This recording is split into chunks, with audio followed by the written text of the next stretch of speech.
Bonsoir à tous, ravi de vous retrouver comme chaque mercredi. Nos thématiques de ce soir porteront sur les deux dialogues sino-arabes et Afrique-USA. Deux sommets distincts se sont tenus à une semaine d'intervalle sous fond de compétition géostratégique. L'annonce d'un sommet sino-arabe est lourde de sens. Elle témoigne de l'évolution de la dynamique du pouvoir dans le Golfe en particulier et dans les pays arabes au sens plus large. Cet événement est important pour les deux parties puisque la Chine est la deuxième plus grande économie du monde. Il reflète également que les pays arabes ne s'appuient plus sur les cercles traditionnels de leur politique étrangère. Les États-Unis accueillent, eux, de leur côté, 8 ans après, le deuxième sommet Afrique-USA. Cette rencontre, très attendue, doit servir de cadre à la nouvelle stratégie déployée par l'administration Biden et qui consiste, dans un premier temps, à se rapprocher du continent africain après les années Trump et, deuxièmement, à contrer la voie à la Chine et la Russie qui cultivent leur influence ces dernières années.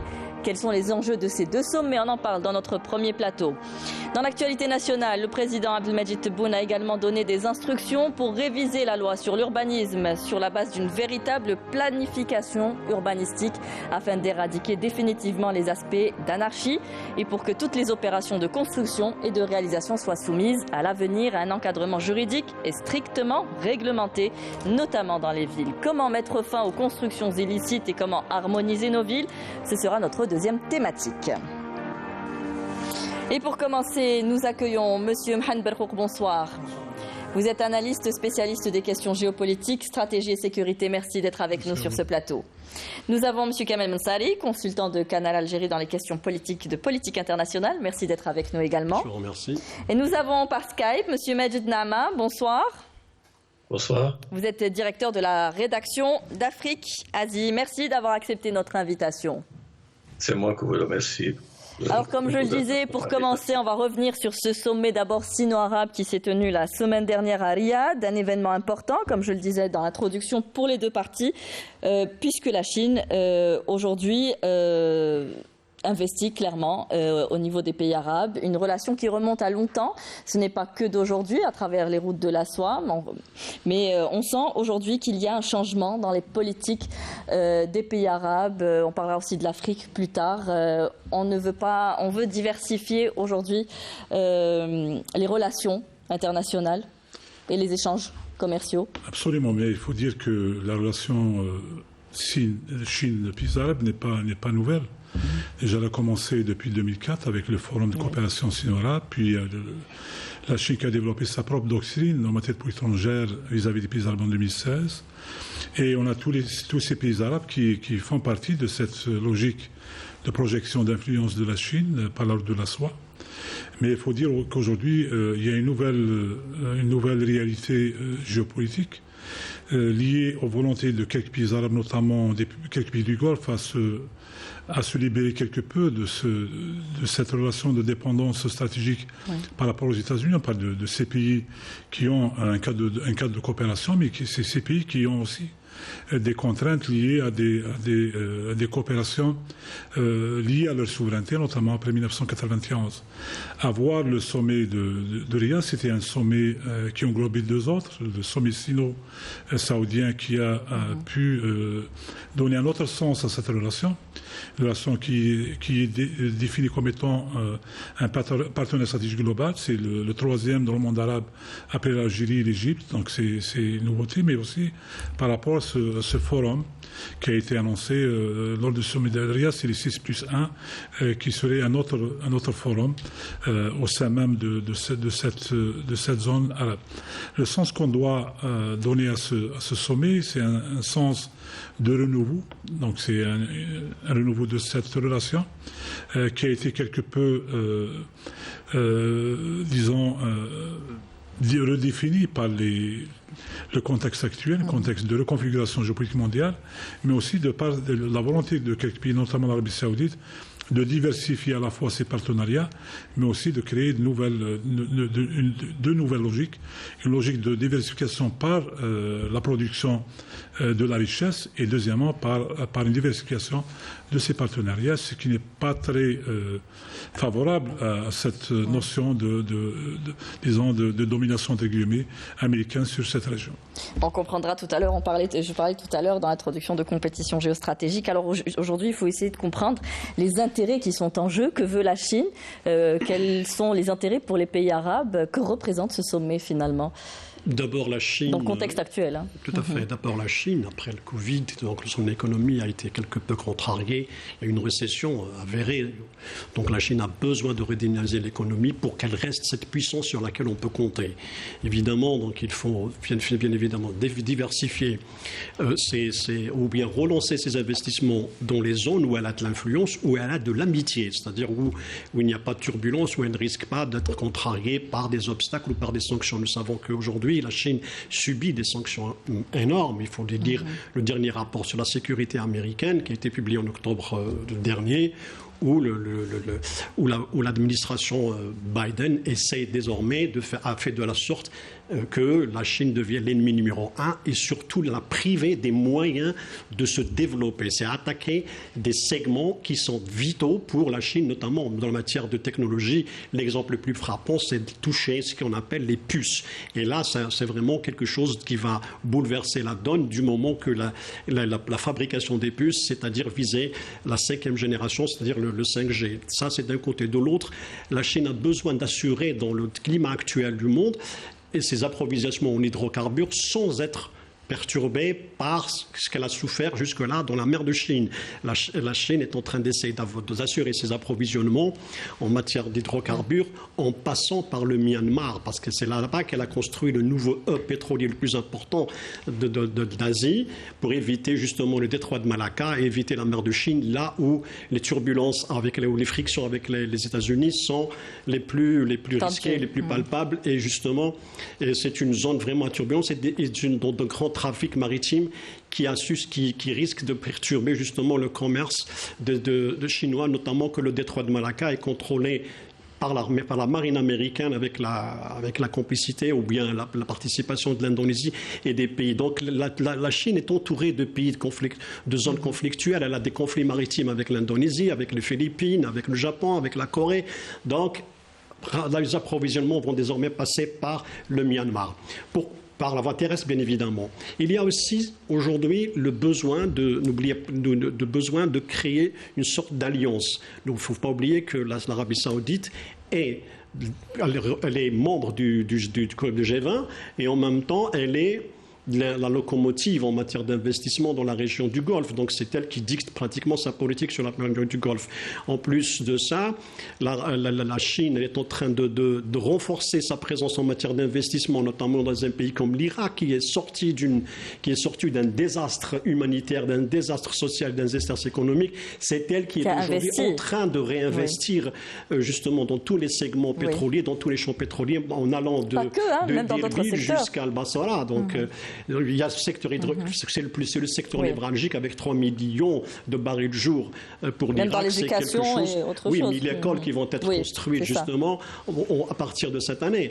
Donc la différence entre la présence américaine et si on veut parler des rivalités, on la voit dans le dernier sommet qui a eu lieu entre justement Joe Biden avec les pays du Golfe, en plus de la Jordanie, l'Irak et l'Égypte, où il est venu avec une politique sécuritaire justement pour contrecarrer la Chine. Il a essayé de vendre le principe d'un OTAN arabe qui a échoué, d'un côté pour contrarier la Chine et de l'autre pour faire face en jouant la carte de l'Iran. Donc les pays arabes, enfin les pays, notamment l'Arabie saoudite et les Émirats, ont dit clairement que l'Iran ne constitue pas une menace pour eux et c'est une rupture par rapport aux visées américaines. Et ce forum-là veut justement permettre à l'Arabie saoudite, qui est un allié stratégique de l'Arabie saoudite depuis la création de l'Arabie saoudite, si on veut, confirmé par l'accord de 73 entre Nixon et le roi Faisal. Donc, pour la parité dollar, pour la vente de dollars avec le pétrole, avec le dollar. Donc, qui est menacée. Cette réalité est en train de changer. Il y a des problèmes énormes entre l'administration américaine et le régime saoudien pour des raisons qu'on connaît. Exacerbé il n'y a pas très longtemps encore avec la décision de l'Arabie saoudite. La question des droits de l'homme, la question de Khashoggi. Donc là, le régime saoudien a découvert que on ne peut plus continuer comme ça. Mais ce n'est pas son idée. Même l'Algérie défend ce principe. On a entendu Ayman Abderrahman lorsqu'il a parlé de l'hégémonie. Dans son discours, il a parlé d'hégémonie, il a parlé de multilatéralisme, il a aussi parlé de respect des souverainetés et bien sûr le respect de souveraineté des peuples et bien sûr le droit de non-alignement.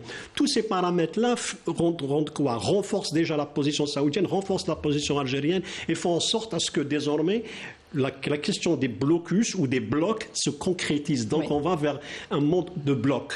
Alors justement, Monsieur Majid Nama, est-ce qu'aujourd'hui, si les pays arabes se dirigent vers le cercle asiatique, est-ce qu'on peut parler d'une nouvelle ère de coopération qui change, hein? On a vu la Chine qui investit dans les pays arabes, une politique qui est différente des États-Unis aujourd'hui. Oui, écoutez, la présence chinoise dans le monde arabe ne date pas d'aujourd'hui. On voit quand même que l'Algérie, c'est un pays pionnier dans ce domaine.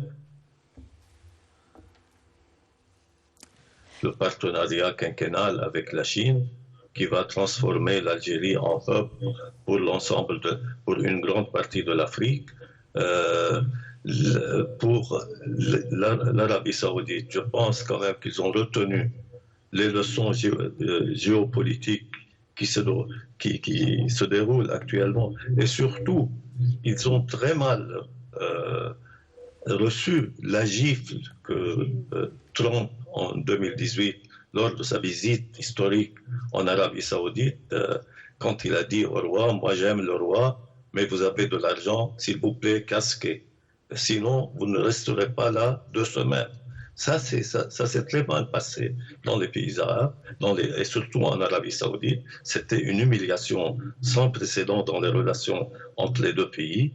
Et surtout que Biden, dans son programme de campagne présidentielle, il n'a pas arrêté d'insulter le prince héritier, de le traiter de tous les noms.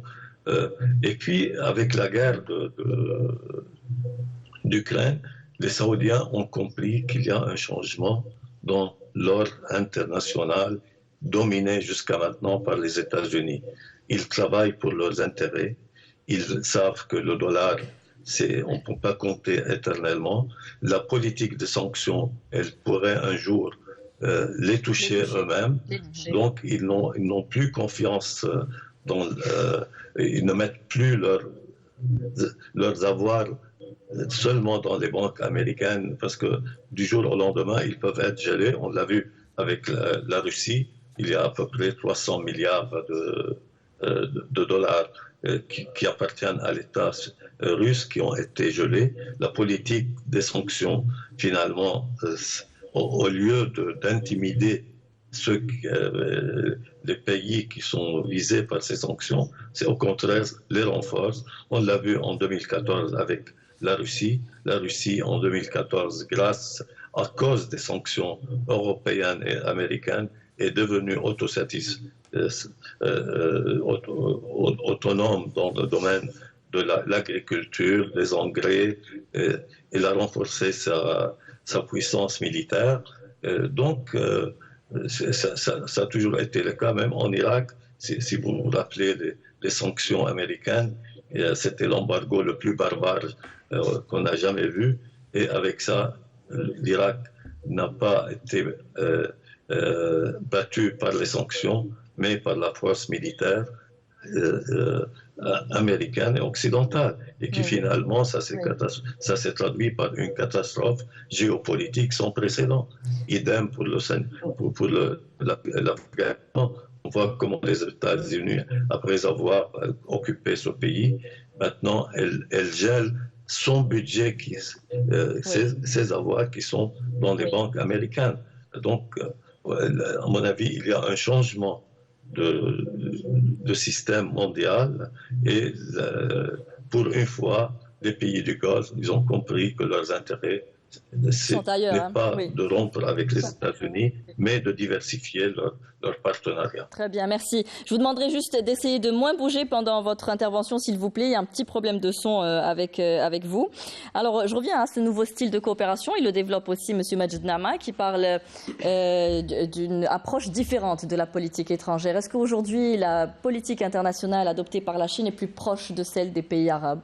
C'est ce qui lui permet d'être plus présente également. C'est une question d'intérêt. Les deux parties ou les parties cherchent leurs intérêts. Il faut dire que la Chine a développé une logique. C'est une logique non pas d'expansion, non pas de projection de puissance, mais plutôt la création de relais d'influence. Ces relais se font essentiellement par un certain nombre de vecteurs. Le politique, il y a de ça un mois, il y a eu cette conférence des partis politiques, partis communistes chinois et pays arabes. On voit la cooptation des élites arabes, cette volonté aussi de créer des relais en matière culture, médias et autres, mais aussi par le commerce. Le commerce, avant qu'elle ne soit deuxième puissance économique, elle est essentiellement première puissance commerçante au monde, depuis très longtemps. Alors je vous donne juste des chiffres. Les échanges commerciaux entre la Chine et les pays arabes ont totalisé les 330 milliards de dollars en 2021 contre 37 approximativement milliards en 2004. Absolument. Il y a une évolution extraordinaire. Et 214 milliards d'investissements directs. Oui. Mais aussi, c'est le monde arabe, de par sa position géographique, constitue quand même un pivot dans cette nouvelle route de la soie. Donc, c'est ce qu'ils appellent BRI, Belt and Road Initiative. Donc, c'est par la construction d'infrastructures. C'est pour ça qu'il y a ces 214 milliards plutôt d'investissements. Mais il faut lire aussi ce rapprochement par une recherche d'intérêt de nos pays. On essaye de créer de nouveaux fondements de coopération qui dépassent les seuls échanges commerciaux pour arriver à de l'investissement. Pour l'Arabie Saoudite, ils ont un seul projet pour 500 milliards de dollars, le nouveau pôle technologique qui intéresse très certainement les Chinois qui ont signé d'ailleurs des accords pour 29 milliards de dollars. Il faut aussi lire ce rapprochement de par la volonté de nos pays de refuser la polarisation, donc le respect des souverainetés, le non-alignement, mais aussi le partage des intérêts. Pour la Chine, pour les États-Unis, la Chine est un concurrent sérieux. D'ailleurs, c'est pour ça qu'il y a une loi qui a été adoptée par le Congrès en 2001 qui s'appelle le China Strategic Competition Act. D'ailleurs, ça a été encore réitéré par la stratégie de sécurité nationale américaine au mois d'octobre 2022 qui qualifie la Chine comme un concurrent stratégique sérieux. Donc c'est le premier. Bon, pour les Russes, c'est un adversaire qui est défini autrement. Mais aujourd'hui, Madame Assari, il faut aussi lire ce nouveau sommet comme étant un sommet de relance de cette coopération. Nos pays, sur le plan commercial, ont plus d'interactions commerciales avec l'Orient qu'avec l'Occident. On va avoir les chiffres État à État, mais aussi nos États essayent d'attirer le maximum d'investissements. C'est pour ça qu'on voit les Chinois qui nous proposent des formules dans le cadre de cette ceinture et route, mais aussi les Européens qui ont proposé le 1er décembre passé, plutôt 2021, cette Global Gateway Initiative, qui est aussi de 300 milliards de dollars. Aujourd'hui, les Américains essayent de faire de même, mais j'estime que le monde est en mutation. Les États essayent d'affirmer leur souveraineté, mais aussi de faire des recherches sérieuses, rationnelles, pour d'autres alternatives en matière d'interaction et de partenariat. Et puis, les pays arabes aussi sont dans cette politique de diversification de leur économie. Vous parliez tout à l'heure de vision. Plusieurs pays arabes ont des visions à long terme. Qatar qui a lancé National Vision 2030, parallèlement à Vision 2035 au Koweït, Vision 2040 à Oman. Donc aujourd'hui, on sent qu'il y a cette volonté de diversifier son économie, de s'éloigner d'une économie basée sur le pétrole. C'est la Chine qui en profite clairement aujourd'hui. Dans sa politique étrangère, la Chine a 5 fondements essentiels qui sont connus depuis Mao Tse-tung, c'est-à-dire le respect, le win-win, l'intérêt commun, donc la respect des frontières, la non-ingérence. Et on ajoute le principe qui est réitéré tout souvent par les politiques chinois, c'est des investissements, un partenariat gagnant-gagnant. Donc ça reste dans cette logique-là. Donc quand on voit le nombre, le volume des échanges commerciaux entre la Chine et le monde arabe, donc il monte crescendo. Bien sûr, il y a eu une sorte de rétrécissement, fléchissement durant la période de Corona en raison des fermetures, mais ça reste toujours le partenaire le plus fiable ou bien le plus vers lequel s'est tourné le monde arabe, que ce soit en matière de commerce ou bien en matière d'investissement.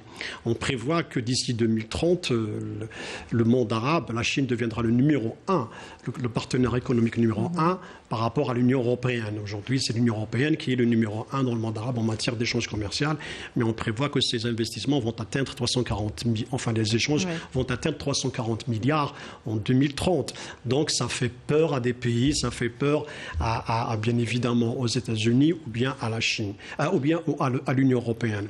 Donc on est dans une logique où la Chine veut d'abord, il faudrait ne pas oublier une chose, cette démarche chinoise vers les pays arabes, se repositionner ou bien réinjecter des investissements, c'est pour sauver aussi son économie. Donc il faudrait que son économie se relève après 2 ans, et là on parle même après qu'il y a eu la fermeture de Shanghai, donc de toute la ville, les bourses mondiales ont paniqué, donc ça ralentit les économies et l'échange dans le monde et les investissements, comme ça ralentit la croissance économique chinoise. Donc, il y a aussi cette volonté d'internationaliser le yuan avec la décision de l'Arabie Saoudite qui risque de bouleverser quand même le marché de demain. Aujourd'hui, il y a cette crainte que les avoirs qui sont dans les pays occidentaux vont être gelés ou vont subir, vont faire l'objet de sanctions. Donc on cherche le moyen, comme l'a fait la Russie, avec l'Inde et bien évidemment l'Arabie Saoudite.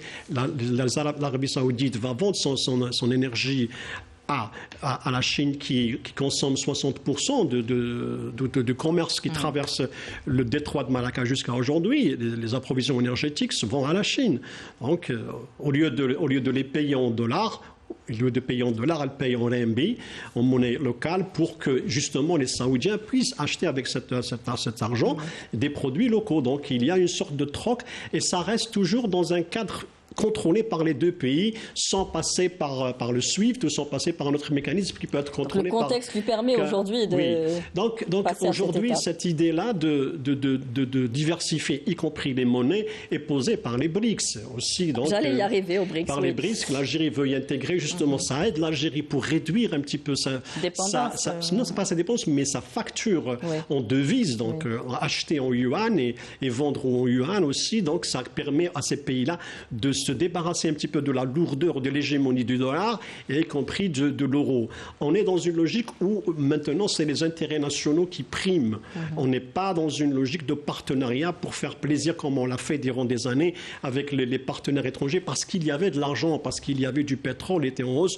Aujourd'hui, non, on comprend que bénéficier de l'argent, bénéficier des recettes financières n'est pas forcément une sécurité avec la hausse des prix dans le marché mondial, la rareté des matières premières et surtout l'inflation, et en plus la sécurité monétaire devient un enjeu majeur pour de nombreux pays.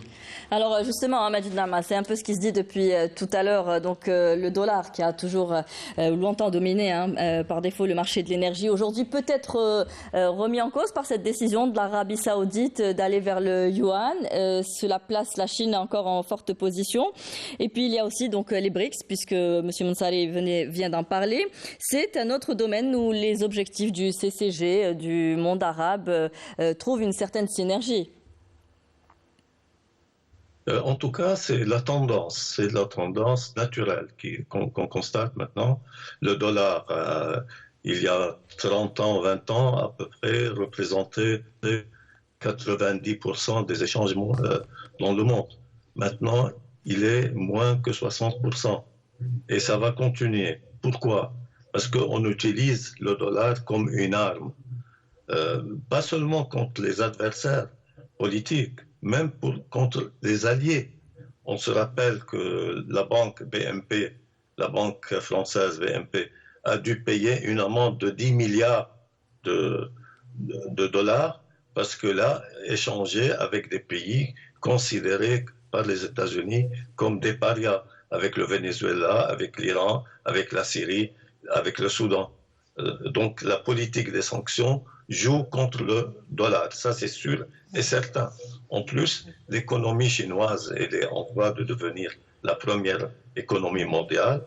N'oublions pas aussi que malgré les sanctions que les États-Unis ont imposées sur certains secteurs technologiques en Chine, finalement, les États-Unis restent le principal partenaire commercial de la Chine. Ils ne peuvent pas s'en passer. Sinon, il faut des années et des années pour qu'ils puissent se retirer du marché chinois. Ensuite, même les sanctions électroniques, je pense que maintenant la Chine a atteint un niveau de développement et de recherche. C'est le premier pays qui investit dans le développement et la recherche. Oui. Donc, il peut s'en passer au bout de 6 mois ou 2 ans.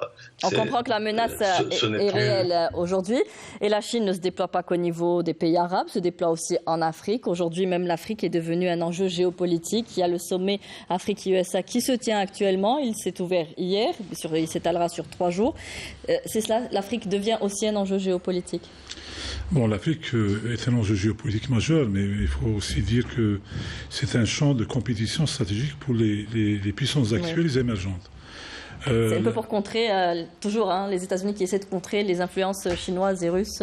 Notamment ces deux pays, mais il faut dire que l'Afrique est 30% de toutes les réserves en ressources naturelles stratégiques et qui est un continent qui va doubler en capacité démographique, donc en capacité de marché d'ici 2050, avec un potentiel de croissance de doublement aussi en matière de PIB d'ici 2060, ce qui veut dire qu'il y a un certain ensemble d'opportunités qui sont présentées à ces puissances actuelles et émergentes. Premièrement. Deuxièmement, c'est aussi un continent qui est composé de 55 pays. 54 voix au Conseil de sécurité. On a vu ces voix, l'importance de porter ces voix dans les 2 résolutions votées par l'Assemblée générale et par le Conseil des droits de l'homme contre ou pour la Russie.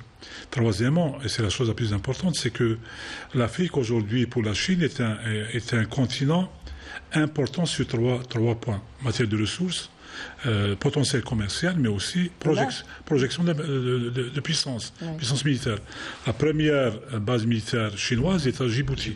2 autres sont en cours de construction, l'une à Madagascar aux Seychelles, la deuxième est en baie de Guinée.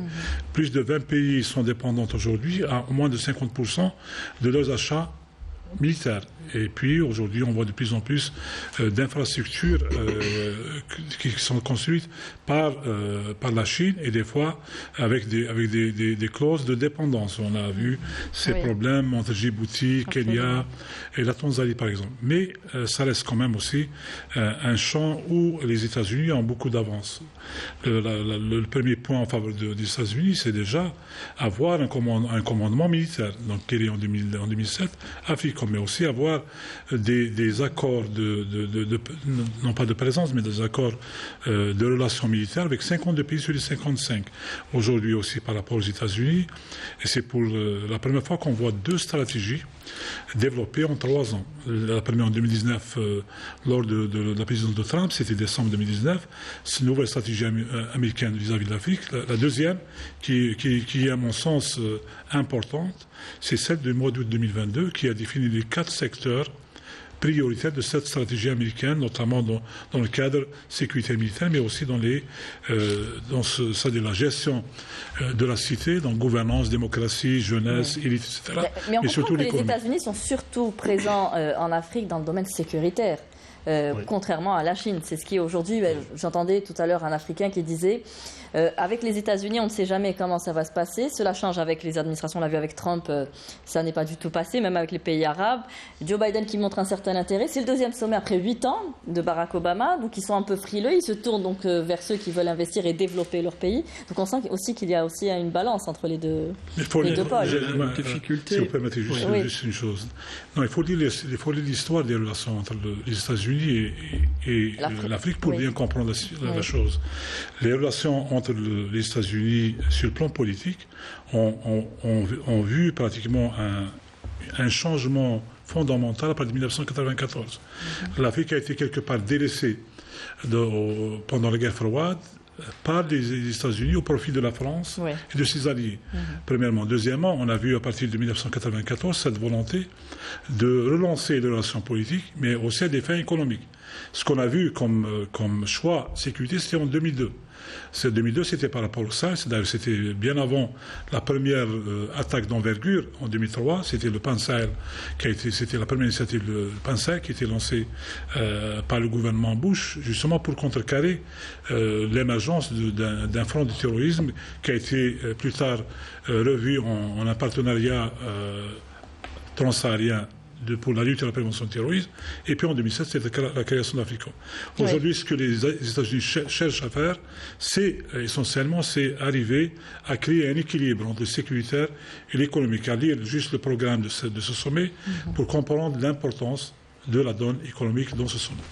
Et puis, je rajouterais que les États-Unis ont publié en août un document de stratégie pour l'Afrique subsaharienne, soulignant l'importance de la région. On verra que les investissements qui sont prévus sont minimes. On parle de 55 milliards de dollars, contrairement sur 3 ans. Sur 3 ans. Voilà, donc, c'est des aides, à la Chine, c'est des aides. Oui, donc on sent que l'intérêt n'est pas pareil.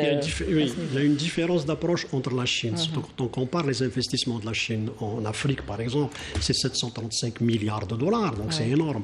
Il y a des pays comme l'Éthiopie qui vivent, justement, qui dépendent entièrement des investissements en Chine, des Chinois en Éthiopie.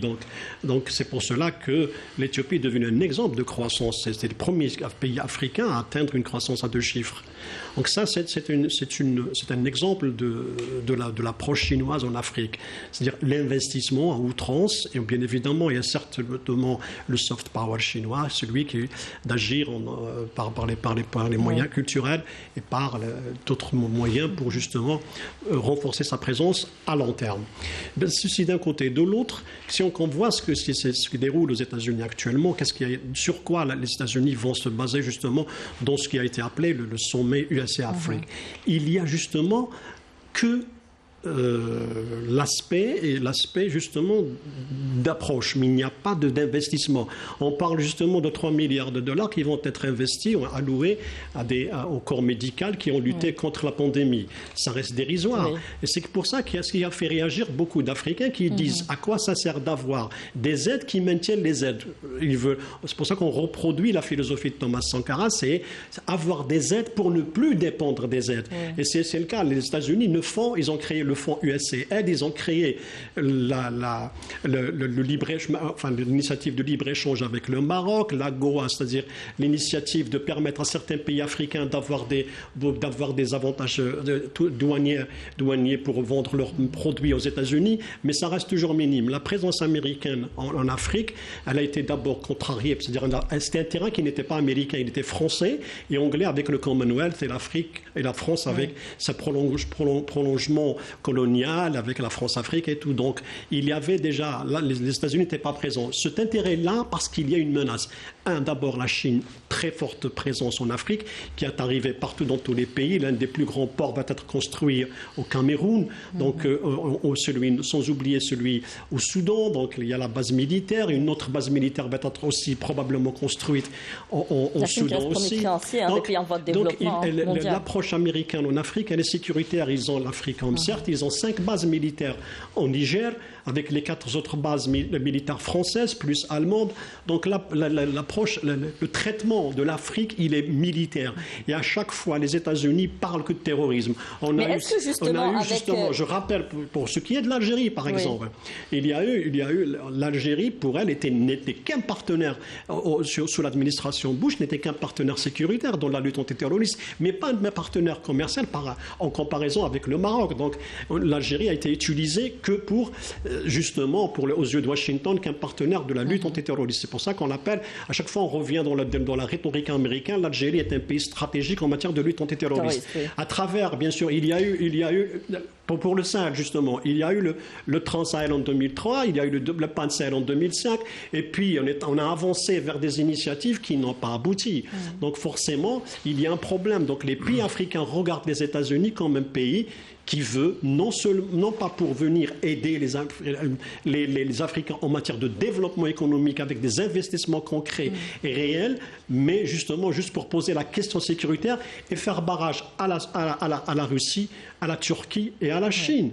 Oui, donc c'est cela la logique américaine en Afrique qui est perçue comme une logique hégémonique. Monsieur Nama, cette décennie sera décisive et les années à venir vont déterminer la manière dont sera réorganisé le monde. C'est ce qu'a affirmé le monsieur Afrique du Conseil de sécurité nationale, Jude Deverman, en soulignant que l'administration Biden croit fermement que l'Afrique aura une voix déterminante puisqu'il propose qu'elle soit membre permanent au niveau du G20. Quelle lecture faites-vous aujourd'hui de ce repositionnement des USA envers l'Afrique? Est-ce qu'il est réel ou est-ce que encore cette fois-ci ne répond pas forcément aux attentes et aux besoins du continent africain? Écoutez, il y a une différence entre les paroles et les actes. Les États-Unis maintiennent toujours leur posture droite-lomiste. On a vu le jour même où le sommet a été inauguré, le fils du président du Zimbabwe a été sanctionné. Voilà, donc c'est la même politique. Et puis, comme l'a dit la responsable de l'Afrique à l'International Crisis Group, elle a dit, pour les Américains, l'Afrique est un problème. Pour les autres, c'est une opportunité. Donc, ce que veulent les États, même le président sénégalais Macky Sall, il a dit tout ce qu'on demande, c'est qu'on nous respecte, on refuse le diktat américain, soit vous êtes avec nous, soit vous êtes contre nous, quand ils nous disent avec qui il faut traiter, avec qui il ne faut pas traiter. Donc, c'est la même approche. Je ne pense pas que ça va changer. Surtout que la doctrine américaine vis-à-vis de l'Afrique et de beaucoup d'autres pays, c'est trade, not aid, c'est-à-dire le commerce, mais pas l'aide. Et en même temps, c'est le pays qui entrave le plus le commerce avec sa politique de sanctions. Donc, comment vous voulez que les Africains continuent à croire à la sincérité des États-Unis? Oui. Ils savent qu'ils sont un pion et que les États-Unis ne sont intervenus que parce qu'ils ont découvert d'un seul coup, après le vote à l'Assemblée nationale des États de Nations Unies, qu'une bonne partie des Africains a voté contre ou neutre. Ils se sont abstenus. Donc tout simplement, c'est ça. Aujourd'hui importante. Merci. On fera un dernier tour de table pour clore l'émission. Où se place l'Algérie dans tout cela? Bon, l'Algérie a des positions de principe qui l'aident déjà à bien négocier ces changements. Les principes de refus de polarisation, donc indépendance décisionnelle, souveraineté, recherche de partenariats gagnant-gagnant et respect de ses engagements internationaux. Aujourd'hui, et la Chine, et la Russie, et les États-Unis et les autres pays sont à la recherche d'opportunités de leurs intérêts. Donc on est dans un monde en reconstruction. Chaque État doit à la fois négocier ses choix, mais surtout essayer d'arriver à rationaliser ses alternatives décisionnelles pour mieux garantir ses intérêts dans ce monde, qui malheureusement, Kamel, serait de plus en plus conflictuel et de moins en moins consensuel, ce qui fait qu'on n'a pas droit à l'erreur, on a l'obligation et la responsabilité historique de bien définir nos choix sur le long terme, avoir cette vision prospective le plus rapidement possible. Merci, la même question. On a aujourd'hui... Alors, une minute chacun pour clore. Si on revient au sommet qui se déroule à Washington, qu'est-ce qui a été l'idée prononcée par Biden? C'est de compter sur des pays africains qu'il appelle leaders. L'Algérie, l'Afrique du Sud, le Nigeria, l'Égypte et le Ghana. Donc ces pays-là, aux yeux de la Washington, sont des États pivots. C'est-à-dire si on arrive à contrôler ou bien à faire du partenariat avec ces pays pivots qui se constituent peut-être locomotive, à ce moment-là, les autres suivent. Mais non, mais aujourd'hui, ce qui est sûr, c'est que l'Algérie, enfin qu'elle se tourne vers des rassemblements qui sont proches de sa doctrine économique et politique, à savoir le BRICS par exemple, au sein de la Ligue arabe, où les intérêts sont convergents, et non pas vers un pays qui impose ses dictats sur le plan commercial et politique. Donc c'est un petit peu, aujourd'hui, il y a une reconfiguration du monde. Il faut se projeter, comme l'a dit Mohamed, par rapport à 2030 ou 2063. Donc la vision algérienne, c'est d'aller à mon sens, vers des blocs qui assurent à la rigueur le respect de sa souveraineté et le respect de ses choix économiques, et non pas ceux qui sont dictés par l'Union européenne ou par les États-Unis. Monsieur Majid Nahama, le dernier mot de l'émission, de ce premier plateau, en tout cas, vous revient. Aujourd'hui, la question que j'ai posée, c'était, vous parliez tout à l'heure de l'Algérie, justement, comment peut-elle tirer profit de tous ces repositionnements au niveau mondial? Écoutez, le sésame de la politique algérienne, et depuis son indépendance, c'est son attachement à sa souveraineté et à son indépendance et sa solidarité avec tous les pays qui étaient colonisés, qui sont persécutés, d'où la cause palestinienne, la cause du Sahara. Et ils n'ont jamais accepté le diktat de qui que ce soit américain ou européen. C'est pour ça la politique algérienne, elle est très respectée, elle est très crainte, parce que c'est un pays pivot, il faut le rappeler, il fait parmi les rares pays pivots dans le monde, c'est-à-dire un pays pivot dont la stabilité est essentielle pour l'environnement régional et international. Donc, à mon avis, la politique, maintenant, on assiste vraiment à l'émergence d'un monde dans lequel l'Algérie se sente bien à l'aise parce que c'était son monde à elle, ses valeurs à elle, depuis toujours. Merci Monsieur Majid Nahama d'avoir participé avec nous. Merci à vous messieurs d'avoir participé à ce débat, Monsieur Berkour et Monsieur Kamel Mensari. Merci. Alors on va passer à cette deuxième thématique de notre émission. Je vous le disais tout à l'heure, le président de la République avait donné des instructions au gouvernement à l'effet d'enrichir le projet de loi sur la protection et la préservation des terres de l'État. Mais il a également donné des instructions pour réviser la loi sur l'urbanisme sur la base d'une véritable planification urbanistique. On regarde tout cela en images et on revient juste après. Mettre un terme à l'anarchie qui règne dans nos villes et nos villages, c'est entre autres sur quoi a planché le dernier Conseil des ministres à travers le projet de loi sur la protection et la préservation des terres de l'État. Un texte que le président de la République veut enrichir. Les assiettes foncières récupérées après les différentes opérations de relogement sont tant convoitées qu'il est aujourd'hui urgent de mettre de l'ordre dans ce secteur. Et ceci passe par la révision de la loi sur l'urbanisme. Une loi, a insisté le chef de l'État, basée sur une véritable planification urbanistique. À l'avenir, toute opération de construction et de réalisation devrait être soumise à un encadrement juridique strict, notamment dans les villes. Plus de place donc à l'improvisation et à l'autoconstruction qui ont abouti à une défiguration du tissu urbain, puisque le président de la République a enjoint au ministre de l'Intérieur et de l'Habitat de veiller à la création d'une police de l'urbanisme dans le cadre du projet de révision de la dite loi et de veiller à sa présence dans toutes les communes du pays. Le laisser-aller La passivité, la complicité et le laxisme sont également à l'origine de ce délabrement avancé. La raison pour laquelle une guerre sans merci sera livrée à ce genre de comportement, car il est question d'intégrer dans le projet de révision de la loi sur l'urbanisme un aspect répressif prévoyant les peines les plus lourdes à l'encontre de tout responsable susceptible de laisser faire encore et d'aller davantage dans le sens de la défiguration, de la construction et de l'urbanisme. Le même texte est également tenu de faire la distinction entre les constructions soumises aux programmes spéciaux relatifs aux cas de relogement, des cas de construction concernés par la nécessaire régularisation conformément à la loi sur l'urbanisme. Autant de mesures qui, appliquées sur le terrain, redonneraient à nos villes et villages un aspect plus esthétique, mais pas que. L'impact de cette remise de l'ordre serait social, mais aussi économique. Ne dit-on pas, quand le bâtiment va, tout va.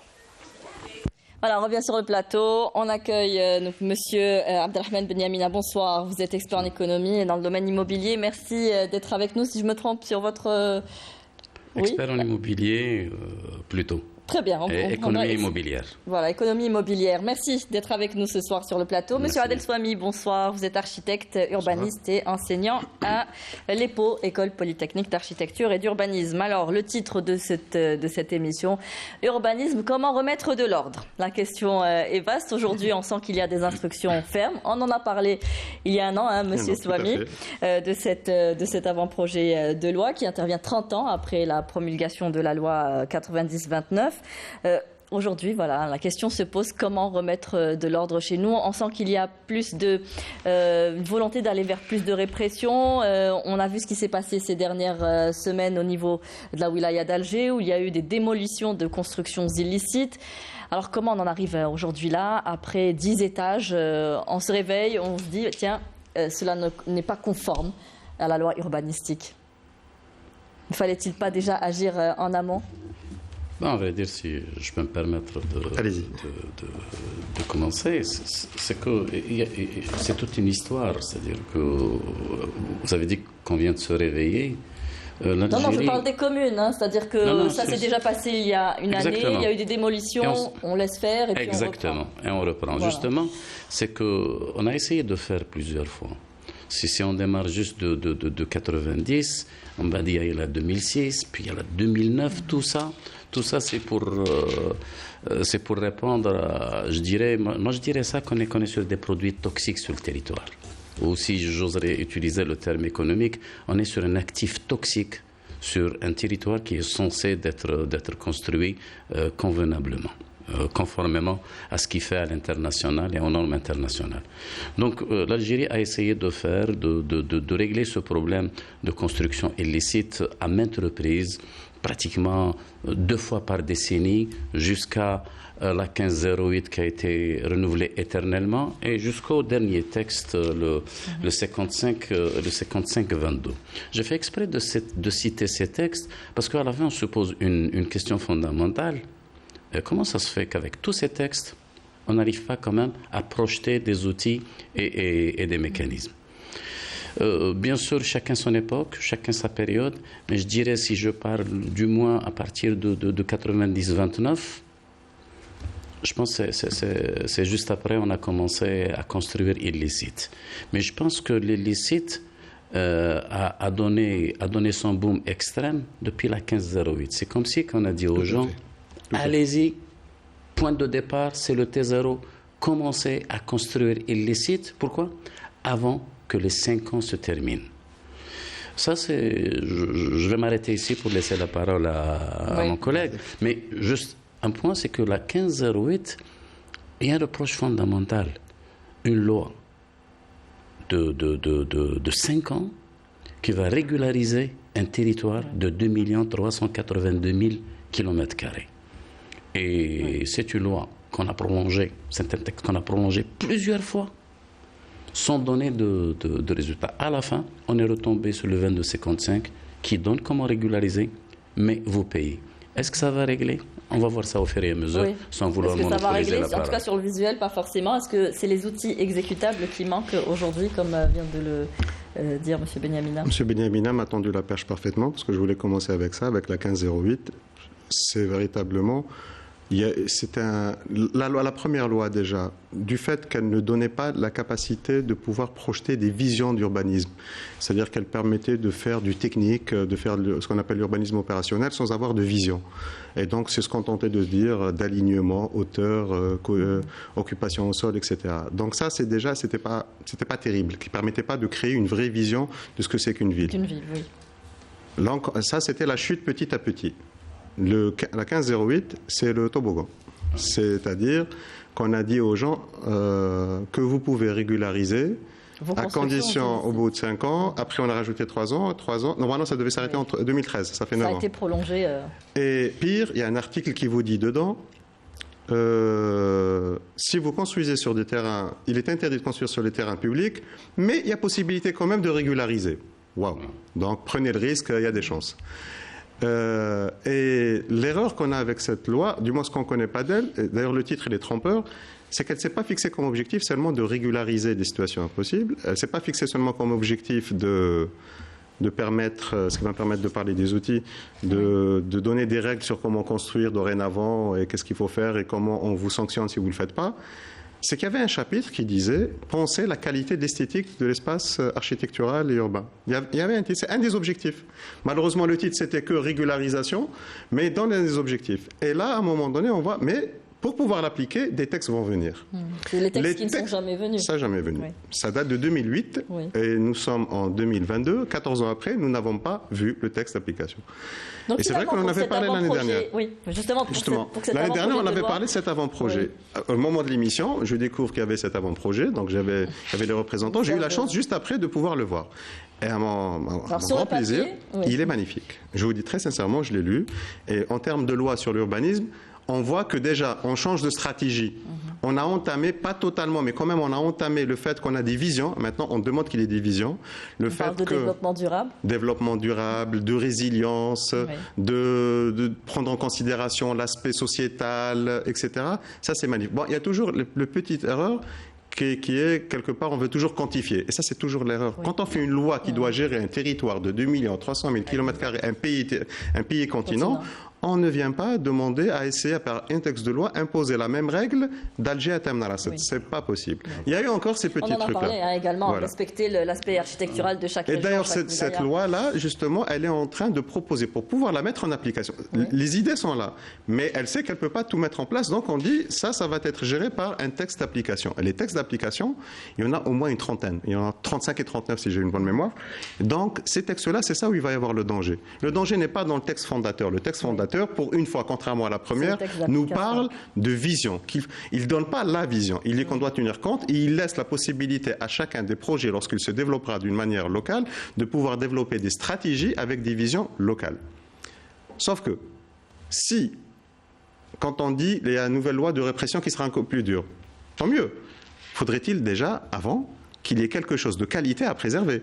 Donc il ne suffit pas de dire que si on continue maintenant avec le même type de construction, qu'est-ce qu'on va se retrouver ? On va se retrouver à juste interdire les gens de construire illégalement, mais de construire moche, de construire pas bien, de construire étriqué, de construire étouffé. Mais là, le problème, c'est qu'on construit et après on démolit. Donc déjà, il y a une perte au niveau économique, il y a une pollution visuelle, ça impacte la ville entièrement. Est-ce que justement, vous êtes d'accord avec ce que vient de dire M. Swamy ? Non, c'est que par rapport au développement de cette nouvelle loi, M. Swamy a donné quelques éléments. Sincèrement, et je le dis, peut-être les députés m'écoutent, moi, cette vision stratégique et ce développement durable, c'est pas nouveau. Oui. Pourquoi c'est pas nouveau ? Parce qu'en fin de compte, ça s'est passé en 2010. En 2010, on a écrit l'histoire comment construire l'Algérie. C'est le SNAT. C'est le schéma national d'aménagement de territoire. Vous êtes un grand défenseur de ce programme, justement, qui pour vous, aujourd'hui, il faut le... Je vais d'abord me défendre pourquoi je défends cette loi. L'article 2 de cette loi dit la chose suivante. D'abord, et j'expliquerai en quelques secondes qu'est-ce qu'elle dit fondamentalement par rapport à la stratégie au développement durable et aux catastrophes naturelles. L'article 2 de cette loi dit clairement l'obligation des autorités administratives et ministérielles d'appliquer cette loi. C'est quoi cette loi? Monsieur il est architecte, il connaît très bien. Elle est au sommet. Schéma national d'aménagement de territoire. Juste après, schéma régional. Qui est très clair, hein, qui est... Juste après, qui a une plan vision. d'aménagement, le PDO, plan d'aménagement d'urbanisme. Oui. Et juste après, c'est le poste. À la fin, on tombe sur l'urbanisme opérationnel. Je suis sur le permis de construire et tout ce qui vient par la suite comme acte, certificat de conformité. Est-ce que tout ce schéma est justement respecté chez nous? D'accord. Je vais résumer pour aller sur l'essentiel. Il n'est pas respecté. Et il n'est pas respecté sur le territoire national. Oui. Mais la question qui se pose, comment ça se fait, encore une fois, avec ce schéma? Attention à une chose. Beaucoup qui m'écoutent ne connaissent pas ça peut-être. Cette loi d'abord, ça peut-être, les gens le connaissent, cette loi regroupe une moyenne de 45 à 50 pages. Un bon paquet que du technique. Deuxième élément qui est très important. Pour faire cette loi, on a travaillé sur 15 ans. La particularité de cette loi, de ce schéma, parce que la loi a approuvé le schéma, on est venu du développement durable. Et on a installé comme visa sur cette loi le 2004 qui parle des catastrophes naturelles. On a une triade qui regroupe le tout. Et il y a, si j'ai bonne mémoire, entre 16 et 18 volumes de travaux pour développer ce projet. Après, quand on va sur le terrain, on trouve quelqu'un qui se réveille le matin, voilà. C'est il qui prend est un bout de responsable, terrain, hein? j'arrive justement, si vous permettez le développement, qui se réveille le matin, il construit R+3. Mais dommage, personne ne le voit, le PAPC ne le voit pas. L'entreprise qui construit pour ce bonhomme son permis, cette entreprise, elle est agréée et qualifiée. Donc, elle est liée à l'État. Et elle construit pour ce bonhomme. Ils m'excuseront, les entrepreneurs. Je ne veux jamais empêcher quelqu'un de gagner de l'argent. C'est essentiel de déterminer qui est responsable. Maintenant, une loi qui parle de loi de développement durable, et on trouve l'énergie grise développée dans ces matériaux qu'on va jeter par la suite quand on démolit. Oui. Et l'économie immobilière se casse les dents. Pourquoi? Parce qu'en fin de compte, l'économie immobilière, c'est toute la filière de la construction. Depuis le gisement, passant par l'industrie, jusqu'à la vente des matériaux, qu'on importe ou qu'on travaille localement, à la fin, c'est des matériaux qu'on utilise sur des sols, sans permis, et la sécurité est menacée, l'hygiène est altérée, la pollution des yeux. Oui. Les conditions de vie sont impactées. Les deux pivots sur lesquels, je dirais, vous faites les lois que vous voulez, faites les textes d'application que vous voulez. Nous avons assez de textes. Peut-être que le génie, c'est de pouvoir synthétiser et faire un bon code.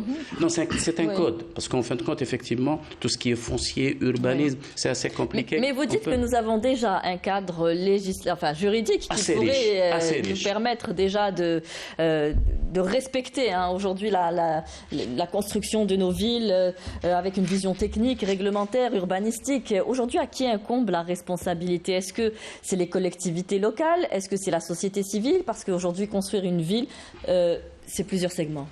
Avant de répondre, j'aimerais juste rebondir sur ce que vient de dire M. Benyamina. C'est juste un point sur lequel je ne suis pas totalement d'accord. C'est que c'est vrai qu'il y avait ces textes de loi et qui régissaient la façon purement technique de faire les choses. Mais encore, j'insiste une fois, il n'y avait pas derrière la possibilité de dire produisons un projet de société dans la ville et la première porteur. Donc c'est un projet de société qui va dire, donc en fonction de vos spécificités. Toutes nos villes en Algérie, nous avons nos propres identités et donc on doit jouer sur nos caractéristiques, notre identité. C'est pour ça que moi je m'inquiète quand on me donne une règle à mettre sur tout le territoire.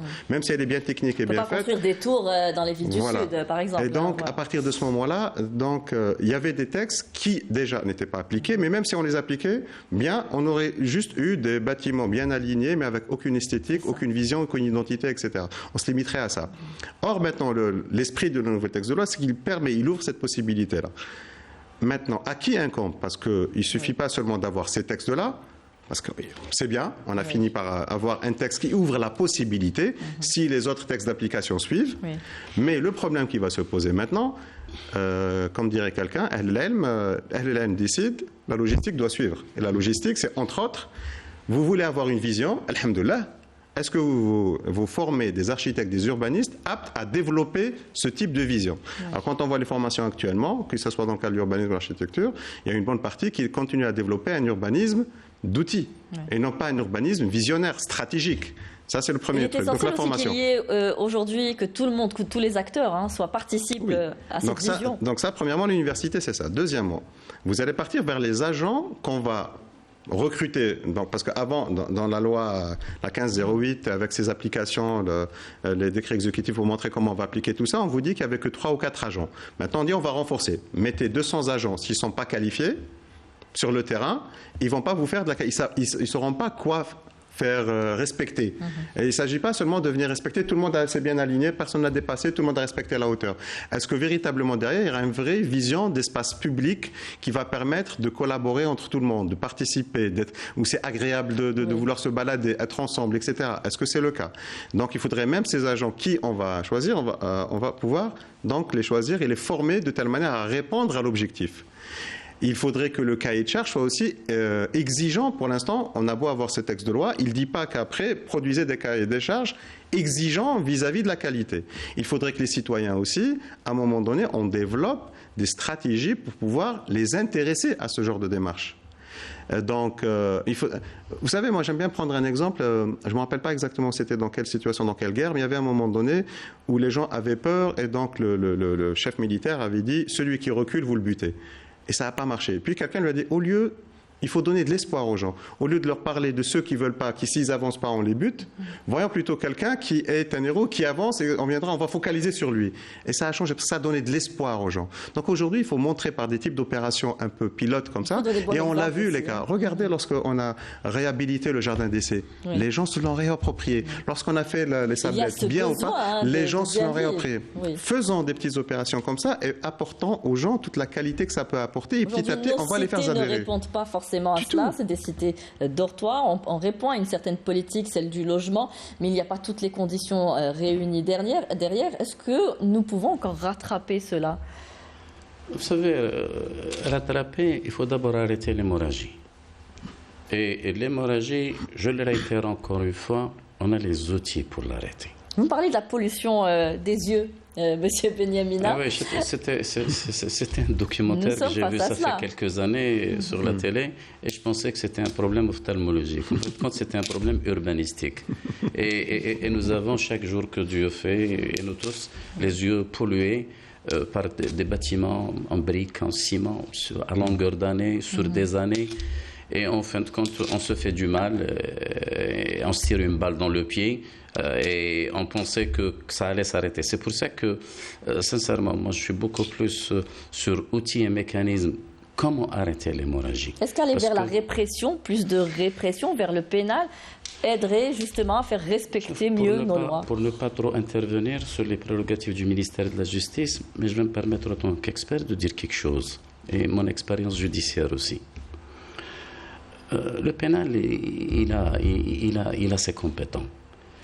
Mais il y a une chose, quand on est illicite, quand on est sur des occupations illégales, terrain, sur tout le territoire, sur une grande partie du territoire, là je pense que la répression ne règle pas. C'est un levier, mais pas en priorité et en masse. D'ailleurs, M. Swamy me disait tout à l'heure en off, on doit faire face à des lois et à des habitudes. C'est-à-dire qu'aujourd'hui, c'est les habitudes qui nous ont menés vers cette anarchie urbanistique chez nous, vers un laisser-aller, vers des passe-droits également, aujourd'hui qu'il faut combattre. C'est aussi une mentalité. Une mentalité, mais elle vient d'où? Je reviens toujours au SNAT. Au SNAT, la source ou l'objectif stratégique du schéma national d'aménagement, c'était quoi? C'était rééquilibrer la distribution des Algériens sur le territoire. Oui.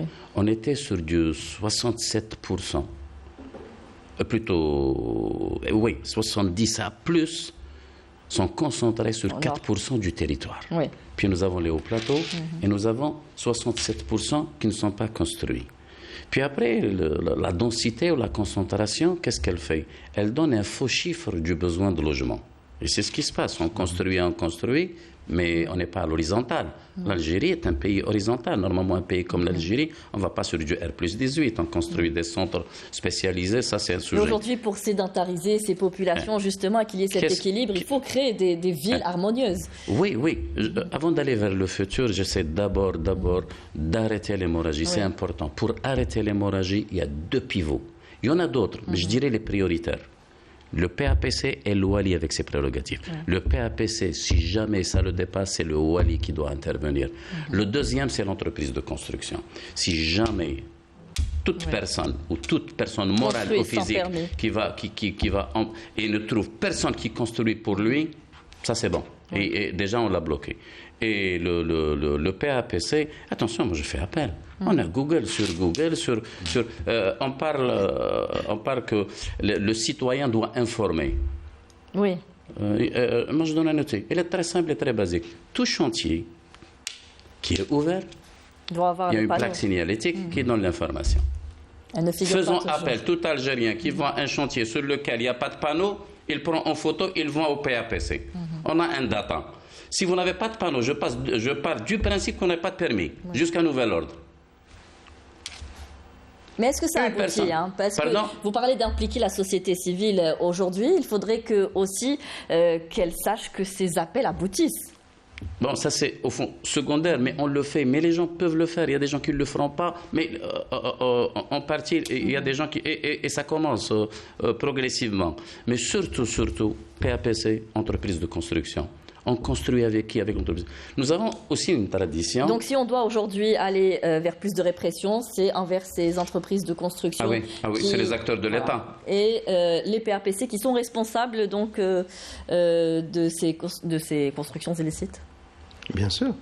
À partir du moment où ils ne se donnent pas les moyens de pouvoir aller agir et décider alors que la loi elle est avec eux, juste de peur de créer un mouvement social, à ce moment-là, ça ne va pas s'arrêter. Moi, je pense qu'il y a aussi autre chose qu'il faudrait intégrer, c'est que nous avons trop tendance à toujours parler dans l'urgence. Je prends l'exemple du patrimoine. Ça fait une vingtaine, trentaine d'années qu'on nous dit « ça y est, c'est trop tard pour la Casbah » et on continue à... Non, ça y est, à un moment donné, il faut arrêter de dire « arrêtons de bosser dans l'urgence et prenons le temps de bien faire les choses ». Et donc, à partir de ce moment-là, bon, mais bien faire les choses, ça ne veut pas dire aussi être éternel. Moi, cette loi qui devait être présentée au début de l'année dernière, en début de cette année, ça fait 11 mois plus tard, on dit qu'il va falloir faire une nouvelle loi. C'est comme si les gens ne sont pas au courant qu'il y a quelque chose qui est en train de se faire.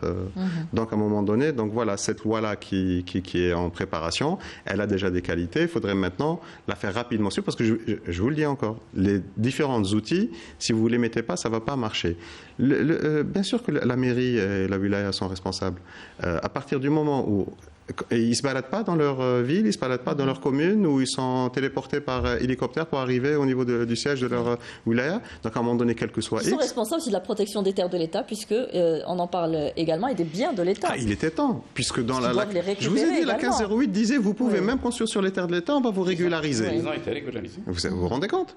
Alors que maintenant, on a dit stop, on arrête. Donc c'est vrai qu'il faut agir à 2 vitesses. La vitesse rapide, c'est celle de dire, on arrête. Là, je suis tout à fait d'accord avec M. Benyamin. La deuxième, c'est de dire maintenant, commençons à établir et à préparer. Quand vous donnez une étude urbaine à des gens qui ne sont pas outillés, et on vous leur donne du domaine.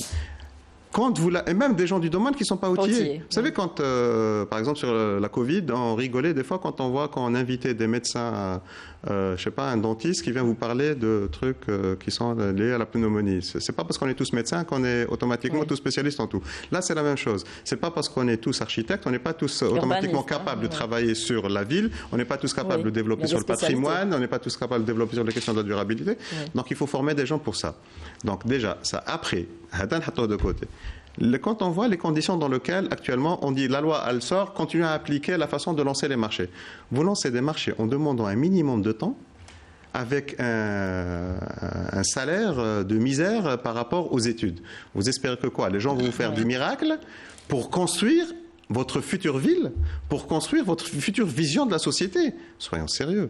Donc, à un moment donné, même ces dispositifs-là, il faut valoriser et améliorer la formation. Il faut revoir les cahiers de charges qui permettent de donner du temps, de bien faire les choses. Il faut valoriser l'effort et la connaissance. Là, on va commencer à parler sur le long terme. Et avoir une vision aussi. Hein. La vision, il faut la partager avec la société. C'est à ce moment-là où on l'implique. Absolument. On l'implique. Mais quand vous l'impliquez tout le temps, la personne, parce que la personne, elle pense, elle appuie sur un bouton, elle obtient tout. Mais quand elle sera impliquée à toutes les étapes, à ce moment-là, elle se dit, tiens, ah oui, ça prend plus de temps, je comprends pourquoi. Je comprends pourquoi il faudrait se concerter. Quand on se rendra compte que juste pour les concerter, on fait plusieurs réunions pour discuter avec eux, pour moi, faire sortir un texte de loi qu'il a toute la bonne intention, mais on n'a pas les dispositifs d'application après, pas que réglementaires, dans les pratiques. Hein. Et former les gens à appliquer justement les bonnes pratiques. Et intéresser les gens à s'intéresser. C'est-à-dire jusqu'à maintenant, on sait que votre avis, vous pouvez dire ce que vous voulez, crier, trucs, ça passera pas. Et puis ça nous concerne tous, il s'agit de notre cadre de vie. Je vous donne juste, excusez-moi, il y a eu des exemples sur du street art. Il y a eu quelques opérations sur Alger avec le Madrab, par exemple, c'est une opération qui a été faite par des anciens étudiants de l'EPO dans un entrepôt au niveau de la rue Tripoli. Et ils ont fait une action, c'était un entrepôt délaissé, et ils ont fait une action de street art, d'art dessus, avec des manifestations artistiques. Les gens du quartier ont adhéré. Ils disent, tiens, qu'est-ce qui se passe? Ils ont attiré leur curiosité. Mais ne les faites pas ponctuellement, faites-les, ils se disent, tiens, il y a possibilité. Dans 2 semaines, dans 1 mois, dans 6 mois, on se revoit les trucs. Et c'est comme ça que vous allez changer leurs habitudes. Absolument. Alors, justement, on parle également de la police de l'urbanisme. C'est un organe qui existait déjà auparavant. Est-ce qu'on parle de le réactiver aujourd'hui? C'est des agents de contrôle. Oui. Allez-y. Mais est-ce qu'on parle de réactiver ou est-ce qu'il n'était pas assez actif? Comment cela doit être La 2006 parlait des agents de contrôle des infractions d'urbanisme. Il y avait des personnes qui avaient des compétences, pas tous, mais il y avait quelques compétences quand même, de bonnes même, qui établissaient des PV avec des points d'infraction conformément à l'infraction, mais qui exécutait ce PV? Le citoyen qui a fait appel à l'infraction qu'il a dénoncé. Absolument. Non, qu'il a dénoncé, non, il était touché. Parce qu'en fin de compte, juste une parenthèse que je refermerai rapidement, quand on est en infraction, que ce soit en hauteur ou en horizontale, il y a 2 grands problèmes qui se posent. Un problème local pour la construction, mais la sécurité du voisin. Absolument. Parce que quand je construis sans permis, je ne connais pas la source des matériaux, je ne sais pas la conception, la stabilité et tout ce qui s'ensuit sur la sécurité. Il y a un problème d'hygiène et de sécurité, et le mitoyen et le passant. Donc il y a un problème de sécurité au niveau de la commune. Vous savez que quand il y a un problème de sécurité, tout saute. Même si M. X est responsable, le PAPC ne l'attend pas parce que la sécurité, elle est à sa charge. Il le fait à la charge du responsable. Si on active juste ce point, là, on peut faire énormément de choses. Concernant le contrôle, la 2006, on parlait, la 2009, le décret, on parlait, mais sur le terrain, moi, je pense qu'il y avait un problème de nombre, un problème de moyens. Et aussi, l'ingénierie financière de l'APC ne permettait pas d'exécuter toutes ces opérations. Mais il y a juste un point qui a été proposé par M. Hasmi, plutôt développé, par rapport à la formation. Effectivement, et on en parle depuis 70, sur la formation, et on va toujours en parler. Mais je ne sais pas si M. Hasmi va partager avec moi. M. Swami, pardon. Je l'ai fait en direct quand même. Désolé. Oui, il y a des compétences, il y a de l'expertise. Il y a une génération qui est à l'université, elle est ce qu'elle est. On était à l'université, on était ce qu'on était et on est ce qu'on est actuellement. Moi, j'ai fait appel plusieurs fois sur des chaînes, sur des journaux, c'est aller construire entre experts, que l'État fait appel aux meilleurs hommes de l'État, aux meilleurs experts, aux meilleurs architectes, pour construire quoi? Un guide pratique rassembleur. Pourquoi? Pour permettre, sur 5 ans, sur 10 ans, je dirais 10 ans, je vais vous dire pourquoi. Pour franchir cette période. Parce que j'ai parlé tout à l'heure de l'économie immobilière. Et puis même de les placer au niveau des wilayas, des communes. Absolument. Un guide qui sera travaillé, un package qui sera travaillé, que ce soit sur les plans, références réglementaires, juridiques, législatives, tout ce qu'on veut, et aussi les opérations pratiques, faites comme ça, jusqu'à nouvel ordre. Pourquoi je dis 10 ans? Nous avons une loi d'investissement. La loi d'investissement, elle a 2 axes de développement. Elle a un développement territorial sur 10 ans avec toutes les exonérations de l'État. Donc l'État a avancé de l'argent. Et elle a un autre axe sectoriel. Nous avons des secteurs prioritaires pour que l'Algérie puisse exporter. Moi, je pense qu'on n'a pas le droit de temporiser pour appliquer ce package qu'on a actuellement. Et j'insiste, on a énormément de choses, sauf les gens qui n'ont pas lu les lois qui existent. Et bien sûr, marhaba la loi Lidji, avec tout ce qu'il y a. Alors s'il y a un texte, moi, j'imagine. Mais toujours est-il, c'est toujours bon de raison.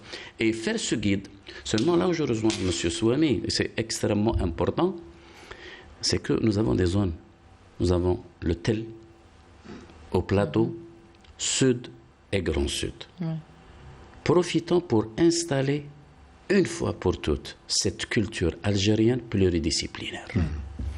Et nous avons le guide du patrimoine. Il y a des spécialistes avec lesquels je collabore, dommage je ne peux pas citer des noms, des spécialistes avec lesquels je collabore. On est sur le patrimoine, il y a un travail intellectuel, culturel, économique, juridique et financier qui est en train de se faire. Nous pouvons construire des guides par région, par culture. On se donne, moi je dirais, c'est un défi. Le problème se pose où il y a un manque de communication aussi avec les acteurs, les bons acteurs, puisque aujourd'hui vous dites qu'il y a déjà un travail qui se fait. Vous savez, je pense que la connexion, pour ne pas parler de communication, parce que s'il y a communication, on n'était pas là en train de discuter ce sujet. Mais je dirais que c'est plutôt une connexion. Parce qu'une commune, c'est quoi? Une commune, c'est un développement local. Quand un expert va proposer ses services gratuitement à la commune et il est refusé, qu'est-ce que cela veut dire? Et une commune qui fait le développement local, quand un groupe d'experts autorisé par la wilaya, sous l'autorité d'une tutelle. Oui. Mais on parle encore une fois des collectivités locales, des PAPC, qui veulent avoir plus de prérogatives. Peut-être que cela leur permettrait aussi d'agir à ce niveau-là. Vous avez cité un volet très intéressant tout à l'heure, le volet sécurité aujourd'hui pour les constructions illicites, les constructions anarchiques. Quels sont les risques pour les villes, justement? Je crois que l'immeuble dont il était question l'année dernière est toujours debout à Belmondraez. Oui. Donc, il y a encore des grands problèmes. Perché sur un principe, oui. Toujours perché. Déjà, personne ne veut prendre le risque de prendre une décision vis-à-vis d'un immeuble pareil. Est-ce que sa démolition, justement, ne causerait pas plus de problèmes? C'est que, justement, personne ne veut. Plus de risques pour les riverains. On a cette tradition de faire passer la patate chaude au suivant. C'est-à-dire, tant que je suis là... je prie le bon Dieu que rien ne se passera le temps que je fasse mon temps et que je ne sois pas responsable de la chose. Et à un moment donné aussi, il faudrait, parmi les pratiques, je suis d'accord avec M. Benyamina, parmi les pratiques, il faudrait apprendre aux gens à assumer leurs responsabilités. C'est qu'à un moment donné, nous avons trop tendance à ne... Et là, par contre, on a beau avoir beaucoup de textes de loi, il y a des flous dans nos textes de loi qui permettent à un moment donné de renvoyer la balle aux uns. Oui. Chacun se renvoie la balle les uns les autres. Donc les responsabilités des uns et des autres. C'est pour ça que je vous dis, vous pouvez avoir un texte qui a des objectifs magnifiques qui vous dit, après on attend les textes d'application qui disent qui doit faire quoi et comment. Et là, à ce moment-là, soit ils ne viennent pas, et donc on reste suspendu, soit quand ils viennent, on se rend compte qu'il y a des missions, parce qu'il y a ce problème-là de communication qui fait que chaque secteur va prendre sa petite balle à lui et va se rendre compte que finalement il y a un petit milieu que personne n'a pris en considération, personne n'a pris en responsabilité. Et ça, je parle encore en étant gentil, en disant que Zama, je connais mes responsabilités et je ne les fais pas. Ça, c'est encore pire, c'est carrément, il y a des champs où personne ne sait comment agir. Effectivement. Est-ce que nous avons par exemple des polices d'assurance suite à une destruction d'un truc illicite? Je ne sais pas. Oui. Franchement, je pose la question. Je ne sais pas si les polices d'assurance assurent dans le cas le bâtiment de Belmondraez. Si à un moment donné, on décrète qu'il faut le détruire. Et qu'en le détruisant, ça détruit les bâtisses des voisins. Est-ce qu'il y a quelque chose qui peut assurer quoi que ce soit aux voisins? Oui, si vous permettez, par rapport déjà, il est en chantier. Donc, il a une tout risque chantier. À supposer qu'il est assuré. En supposant qu'il est en règle. Bien sûr. Non, on va supposer. Parce que dès qu'on parle assurance, c'est qu'on va supposer qu'il est en règle. Donc, il y a tout risque chantier. Maintenant, quand on vient démolir, il y a tout un plan de sécurité qui est fait. On peut être dans l'obligation d'évacuer, comme on peut les laisser sur un rayon donné, et on évacue. On ne prend pas le risque. Bien sûr, il y a toujours des probabilités. Je ne parle pas par rapport au risque humain. Et surtout que maintenant, nous parlons de détruire ce qui était illégal. C'est-à-dire qu'il n'a pas de permis, donc ça m'étonnerait qu'il ait une assurance. Impossible. Il n'a pas. Donc ça veut dire qu'à ce moment-là, les habitations si on va alentours détruire et vont les payer habitants également. aux alentours, ok, on va les vont être évacuer également le temps de victimes. détruire, mais si à un moment donné l'opération se passe mal, qu'est-ce qui va se passer? La personne, c'est quoi une assurance? Une assurance, elle fait une subrogation, c'est-à-dire je délègue l'assurance pour payer à ma place et je paye des primes. Mais si jamais je ne suis pas assuré, je dois prendre en charge. Donc c'est ça, c'est le bonhomme qui a construit.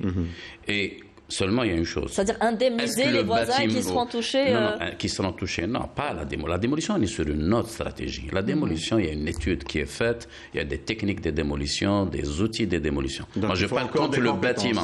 Exactement. Pas à la absolument. Oui. L'outil, le choix de l'outil est extrêmement important. C'est un détail technique de construction, mais l'assurance, elle existe en plein chantier. Mais l'autre assurance dont vous parlez, c'est le plan de sécurité de démolition. Et ça, il doit se faire encore une fois, sous l'œil bienveillant, si elle existe, du PAPC. Oui. Alors, on arrive à la fin de l'émission aujourd'hui. Sur quoi conclure? Comment repenser aujourd'hui nos villes? Comment faire en sorte que l'on soit tous acteurs dans cette ville, que l'on ne soit pas juste des habitants, je veux dire, dans nos maisons sans se soucier de notre cadre de vie. Il faut associer tout le monde à cette vision de la ville qu'on veut de demain. Il faut surtout trouver les dispositifs qui vont conduire à intéresser les gens petit à petit pour qu'ils soient éduqués sur le long terme. Et c'est pour ça que je dis qu'il faudrait commencer à intéresser la société et les enfants, principalement. C'est pour ça que je vous dis, moi, ça ne m'intéresse plus. Je suis d'accord qu'il faut arrêter l'hémorragie, mais à la limite, si je veux construire un pays, j'avais un de mes professeurs, M. Hamouch, qui est mort cet été, et qui me disait, Adel, tu sais une chose, 60 ans, c'est dur depuis l'indépendance, c'est dur pour nous. Mais dans l'histoire d'un pays, c'est rien. Donc il faut voir très très loin. Et donc à ce moment-là, je dis qu'il faudrait commencer avec les enfants, à les sensibiliser, à les ramener dans ce type d'opération. Et les leviers les plus importants sont deux, l'art et le sport. Faites un petit parcours de santé où vous faites balader les enfants sur un petit parcours. En même temps, vous vous intéressez à leur santé et en même temps, vous leur faites découvrir la ville, l'intérêt, le passage, vous leur faites découvrir des endroits magnifiques. Il faudrait trouver ces parcours justement pour les faire sortir et penser à les faire sortir dans les grandes villes peut-être. Non, il y en a, c'est pas ça qui manque. Quand vous partez juste sur la baie d'Alger, juste vous partez à Tipaza, vous partez donc à l'intérieur. Vous avez essayé de voir on avait ça, je ne sais pas s'il continue maintenant parce qu'il y a eu les années terrorisme, la décennie noire qui a arrêté ça, mais il y avait plein de manifestations sportives qui se faisaient dans le désert et c'était unique en Algérie. Pourquoi? Parce que nous avons les plus hautes dunes du monde, donc on faisait par exemple du ski sur les dunes et tout. Donc on a encore la possibilité de faire des choses qui peuvent intéresser les gens au cadre, parce qu'on ne parle pas que de villes bâties. Le paysage aussi en fait partie et notre territoire. Où est-ce que vous allez trouver en même temps, je prends toujours cet exemple, un jour je me suis retrouvé moi avec mes enfants à la neige, un copain à Ftimimoun à 27 degrés et un troisième copain qui était au bord de la mer à Djidjel. On était au même moment, donc on a les paysages qui font, donc il faudrait juste apprendre aux enfants à regarder différemment. Et à regarder différemment, c'est aussi les dispositifs artistiques, faire des manifestations d'art où on implique l'enfant. Vous dites que c'est aussi une culture aujourd'hui. Je vous dis, il faudrait commencer à travailler. Entre-temps, nous arrêtons l'hémorragie, nous préparons les formateurs, nous préparons les spécialistes qui vont commencer à prendre ça en charge et nous apprenons à l'enfant que quand il va devenir adulte, réclamer cette qualité. Ça ne lui touchez plus cette qualité. C'est-à-dire, lui quand même, non, j'exige. J'ai vu quand j'étais petit, j'ai vécu, j'ai apprécié. Vous savez que j'ai eu beaucoup d'étudiants en architecture. Pourquoi ils ont voulu faire de l'architecture alors qu'en Algérie, médecine? Ça s'arrête là. C'est qu'ils ont eu la chance de vivre dans des bâtiments emblématiques d'Alger. Et donc, ils ont vécu dans des lieux, dans des villes, dans des endroits qui étaient magnifiques, en Algérie, à Bjaya, etc. Et on a adoré ce pays. Quand je suis à Bjaya et je suis sur la place Guédan, et je suis dans la terrasse, c'est la terrasse, la toiture d'un immeuble, j'ai la vue sur le port, et dans un cadre exceptionnel, et je vois la baie de Bjaya, et les gens disent ça m'a marqué, ça m'a conduit à vouloir faire. Donc éduquons les gens, pas seulement pour qu'ils deviennent architectes, parce que plus tard lui-même, ce sera un citoyen de la ville qui exigera qu'il ne se contente pas par défaut de se contenter de ce qu'on lui a donné, parce qu'il n'a pas connu autre chose que cette médiocrité. Merci. Moi, j'aimerais bien réajuster une expression qui est très utilisée. On l'a utilisée même dans votre documentaire Quand le bâtiment va, tout va. Sincèrement, je ne partage pas cette expression, même si elle est internationale, mais je dirais en Algérie, je ne la partage pas, je dirais plutôt quand l'art d'aménager, de construire va, tout va. Mais quand on n'est même pas sur ça, donc on peut pas appliquer cette règle. Deuxième élément, je vais sur un truc opérationnel très simple. Nos enfants, nos jeunes, nous-mêmes, on est sur les réseaux. Moi, je dirais que si chaque commune construit un petit réseau, Facebook, n'importe quoi, là, on est sur l'information. On peut être sur une information experte, comme on peut être sur une information d'un petit jeune, d'une petite jeune fille, et on communique, attention, il y a ça, attention, il y a ça. Je pense s'il y a l'accès à l'information est aussi important. Non, un petit réseau. Chaque PAP, chaque commune, on a mis 541, ajoutons les 10 wilayas, on aura un peu plus, mais chaque commune installe ce réseau et on demande à un jeune start-upper de développer une application pour la commune pour gérer le data d'information. On va y arriver en partie à des informations expertes, à des informations innovantes, et le PAPC est accompagné où la question تاع ou كل واحد il donne l'information, elle doit venir progressivement parce que le problème تاع انك تقول لواحد تمد له une information sur l'autre, elle est historique et elle démarre de 1830. J'espère que les jeunes start-upers ont entendu votre message aujourd'hui. Pour finir, M. Souhani. Sur cette idée-là, je voudrais rebondir. Effectivement, il y a un esprit d'entrepreneuriat à installer, mais pas n'importe quel entrepreneuriat. C'est l'entrepreneuriat durable. Vous savez, jusqu'à très récemment, on a considéré que le développement durable, c'était que de la volonté personnelle, c'était que de l'associatif, et que c'était pas rentable. Puis maintenant, de plus en plus, grâce à une nouvelle logique, on développe maintenant, en rapport avec le développement durable, de très belles idées rentables. Et c'est ça ce qu'il faut faire découvrir aux jeunes, parce que justement, on y arrive grâce à des outils qui parlent aux jeunes, à savoir tout ce qui est numérique. Exactement. On arrive à développer donc des réalités virtuelles, des mondes virtuels, etc. et tout, qui vont intéresser les jeunes, qui vont développer des solutions de demain dans l'esprit d'entrepreneuriat, à condition qu'on travaille dans la transdisciplinarité et non pas chacun dans son petit coin tout seul. Merci messieurs d'avoir participé à ce débat. Merci à vous tous de nous avoir suivis. Je vous retrouve mercredi prochain. Très bonne fin de soirée sur Canal Algérie. Au revoir.